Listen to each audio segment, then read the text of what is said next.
ઉત્તર ગુજરાત યુનિવર્સિટી પાટણ દ્વારા હાલમાં જુદી જુદી 47 જગ્યાઓ 11 માસના કરાર આધારિત ભરવા માટેના ઇન્ટરવ્યૂ લેવામાં આવી રહ્યા છે। આ 47 જગ્યાઓ પૈકી 16 જગ્યાઓ બિનજરૂરી હોય તેની નિમણૂકો તાકીદે રોકવા પાટણના ધારાસભ્ય ડોક્ટર કિરીટ પટેલે મુખ્યમંત્રી ભૂપેન્દ્ર પટેલને લેખિત રજૂઆત કરી છે અને આક્ષેપ કર્યો છે કે કેટલીક જગ્યાઓ કાર્યભારને આધારે નહીં પણ ચોક્કસ વ્યક્તિઓ માટે જ ઊભી કરવામાં આવી છે। તેમજ કાયદાની જોગવાઈ મુજબ તમામ જગ્યાઓની ભરતી માટે બોર્ડ મેનેજમેન્ટની મંજૂરી લેવાની હોય છે તે પણ લેવામાં આવી નથી। ધારાસભ્ય ડો.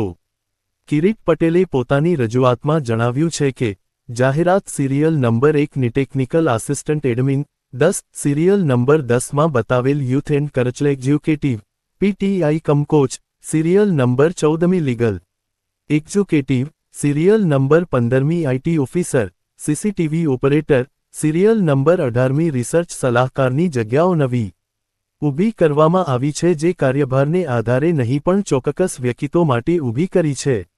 મહેકમમાં મંજૂર થયા સિવાયની નવી જગ્યાઓ ઊભી કરતા પહેલા એક્ટની જોગવાઈ 46(1) મુજબ સરકારની મંજૂરી લેવી જોઈએ જે લેવામાં આવેલ છે કે નહીં તેની ખાતરી કરવાની થાય। સંસ્થાના આર્થિક હિતોને ધ્યાનમાં લઈ નવી જગ્યાઓ માટે કાર્યભારની હકીકત ચકાસવાની જરૂર છે।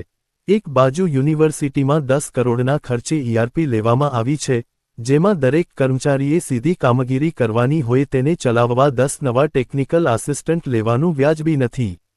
સરકારે એડમિશન પ્રક્રિયાઓ જીકાસ મારફતે કરતાં કામનું ભારણ ઓછું થયું છે ત્યારે યુનિવર્સિટીમાં નવી વહીવટી જગ્યાઓ ઊભી કરી બિનજરૂરી ખર્ચ કરવાની જરૂર નથી। ટીચિંગ માટે વર્ષોથી જે જગ્યાઓ 11 માસથી ભરવામાં આવે છે ભરવામાં વાંધો નથી। કાયદાની જોગવાઈ મુજબ તમામ જગ્યાઓ બોર્ડ ઓફ મેનેજમેન્ટની મંજૂરી લેવાની થાય તે લીધેલ નથી। લીગલ ઓફિસર હાલમાં છે જ તો લીગલ એજ્યુકેટિવનું શું કામ? કેટલીક નવી જગ્યાઓ માટે અગાઉથી નામ નક્કી હોવાનો આક્ષેપો પણ મળેલ રજૂઆતમાં થયા છે। આ અંગે પણ તપાસ કરવાની જરૂર છે। બીજા આવા જ સમાચાર જોવા માટે અમારી ચેનલને સબસ્ક્રાઇબ કરો, બેલ આઇકોન બટન દબાવો, લાઇક કરો અને શેર કરો। બેલ આઇકોન બટન દબાવો, લાઇક કરો અને શેર કરો।